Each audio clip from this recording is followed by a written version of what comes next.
SmallBone to pick number 5, TikTok investment advice, and be careful with what you read. I'm just going to fly off the wall on this because some of the stuff I've read recently is nonsense, absolute nonsense. Before that, just to say, I appreciate it's been a long time since there's been a SmallBone to pick, so thank you for bearing with me on that. Hopefully you enjoy these episodes, something a bit different from the regular stuff on a Monday.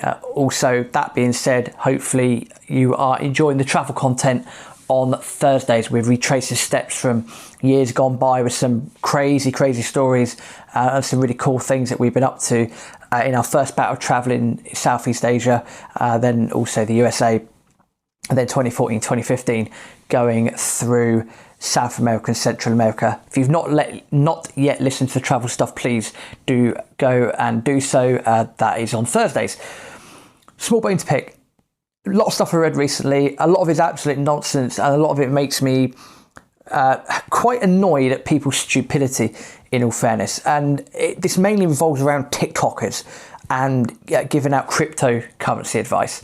Now, on cryptocurrency, this isn't an episode to get into exactly what it is, how it works, blah, blah, blah, blah, blah. Number one, because I'd be a bit out of my depth for even trying to go into it. But as an investment vehicle and as something to invest in, or maybe to an extent speculate on, I think it's going to be quite a useful thing moving forward. Predominantly Bitcoin and predominantly the underlying technology, the blockchain technology that comes with it. I mean, by all means, read books, create your own conclusions from that. It's not for me to tell you. Of course, I'm also not here saying that you should invest in cryptocurrency either. I want to make that point very, very clear. But when I'm reading things like Money Week, which I do enjoy reading, and when I'm reading the occasional copy of the Financial Times as well, and seeing things on social media where these TikTokers that have made millions from like Dogecoin or Dodgy Coin, as I like to call it, and other things by saying, oh, this is the price of Bitcoin now, and this is what it's going to go up to, and I'm doing it because I've got a feeling that this is going to happen.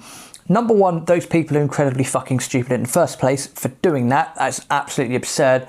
Secondly, the people that are then following the advice are equally as loony as the people giving the advice in the first place. It is absolutely batshit crazy.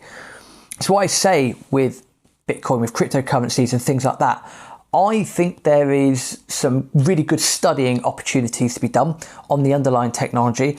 I would urge you to go and buy some books on it. I would recommend the Bitcoin Standard, because that's a book that I have read. That is a crucial book into understanding Bitcoin itself. And also listen to What is Money by Robert Breedlove. Great podcast, go and check it out. But the stupidity of people taking advice from TikTokers about investing in cryptocurrencies, Bitcoin, etc., just because they've got a feeling. And I've seen some of the graphs, people making up their rainbow curves of appreciation and depreciation and things like that.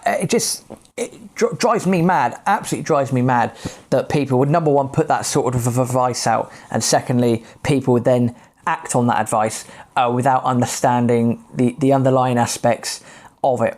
Similar to people that invest in metals in terms of ETFs, exchange traded funds, or people that own part of a metal. Now, if you're a gold and silver person, or you're a metals person, you should know by now that if you're going to get gold and silver and other bits and bobs, you need to be able to have it in your hand physically. So, that's proof of ownership. You've got it in your hand, or at least get it stored. But if you're going to get it stored, make sure it's allocated storage. Make sure that, you're in secure vaults, or you're using third-party companies, maybe such as Loomis, Brinks's, other places are available. So people that go in and go, oh yeah, I've bought some gold, and it's like, well, have you actually bought gold? Have you just bought a fraction of a piece of gold? What happens if everyone lays claim to that piece of gold at the same time? What happens then? You're probably fucked. Same with silver, just absolutely pointless. Same with going with ETFs. It's like, oh yeah, I've got gold ETFs, silver ETFs. So the COMEX and everything like that's fixed anyway. All the big boys, the players behind the scenes are fixing that day in, day out. That's reality. That's what we've got to wake up to. A lot of crazy crap like that going on. That's just how the world works. The world revolves around what I'm going to call currency. It revolves around that. It's always going to be that way. It is what it is. So if you're on TikTok and you're thinking about getting involved in cryptos, by all means, just do your own homework, do your own research. Don't just look at someone who's made X amount of pounds, because they might not have done. They might also be bullshitting you. It's very easy to have a lot of BS and have a lot of wool pulled over your eyes on social media as well. But I was reading the articles, and I was just absolutely fucking fuming that people would do that, and then secondly, people would act on that. You could probably tell by the tone of my voice as well. It's incredibly infuriating. What I would say to counterbalance that, be careful what you read as well. There are many ways to make use of your time, many ways to make proper use of your time. There are some great books out there that you can read in order to start understanding a bit more about a certain asset class, whether that be crypto, whether that be physical metals, precious metals, whether that be property or anything like that. Chances are you've listened to over 200 episodes of the Property Nomads podcast. If you went to get started in property, chances are you've probably read my book, Buy to Let How to Get Started.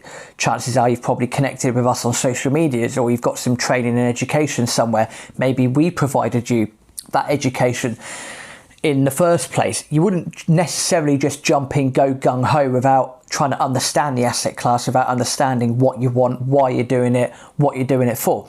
Now, if you wouldn't do that for property, why the hell would you do that for precious metals, or why the hell would you do that especially for cryptocurrency? If you saw a TikTok video, someone said, oh, I've got a feeling that stupid coin is going to go up by 8,000% in the next week. Oh yeah, because I've made up this funky curve and I think that's what's going to happen. If you then fall for that and you really think that's going to happen and you take a punt on that and then you lose all your cash, I'm not going to feel sorry for you. It's simple as, I'm not going to feel sorry for you whatsoever. You have to do your own homework, take time to educate yourself in whatever it is that you want to learn about. In fact, I'm that angry talking about it, I'm starting to lose my own words and starting to make not a lot of sense. But on the flip side, there are some great books out there that you can read. I would recommend, hands down, as I've already mentioned, the Bitcoin Standard, if you want to start learning about the basis of blockchain technology, cryptocurrency, and of course Bitcoin. The Bitcoin Standard, recommend you read that. But for an emotional point of view, or to make yourself non-emotional, you must read The Intelligent Investor by Benjamin Graham. Now, I've read through that book. Yes, a lot of it is based around the stock market. Again, I'm not here saying you should invest in X, Y, and Z. I'm not saying that at all. If you read through the book, you will see and understand there are a hell of a lot of lessons in that book that would deal with your emotional state, how you should become an intelligent investor, how you can control your emotions, your states, how you can invest sensibly, what you need to do, how you need to be a bit contrarian when you're dealing with market forces, when you're learning from market forces. So yes, although the book itself is consistently reflecting back at the stock market, you don't necessarily have to go into the stock market or SASs or anything like that. It's up to you. But the underlying lessons from the book are fundamental. So fundamental as such that if you've ever listened to Warren Buffett, Berkshire Hathaway, etc., they will consistently refer back to Benjamin Graham. They'll consistently refer back to the book itself. I would highly, highly, highly recommend that you get that book. And again, even if you're not looking to go into the stock market as such, there are underlying lessons that are crucial. And if some of the world's most successful investors have learn from that and continue to learn from that, I'm sure for yourself, myself, there are going to be some great learnings there as well. In a nutshell, be careful with what you read, be careful with what you're looking at and viewing on social media, be careful about getting into an emotional state about people that are predicting price increases on this, that and the other. It's something you need to take heed of. You need to do your own homework, you need to make your own decisions, but you need to do it when you are acting rationally, not irrationally. And that goes back to getting The Intelligent Investor by Benjamin Graham. Get that book. It will help your life. Absolutely, it will help you. There's a link to that book in the show notes. Small bone to pick. Ignore the people talking about crypto on TikTok. Ignore the absolute crazy bullshit they're coming up with. Do your own homework. Take your own time. get that book, get The Intelligent Investor, get the Bitcoin Standard, do your own homework. And if you're going into precious metals, make sure you're going to get the physical stuff, make sure you get allocated storage. It will help you moving forward when the whole world crashes around you, which it will do in due course. That is SmallBone to pick out.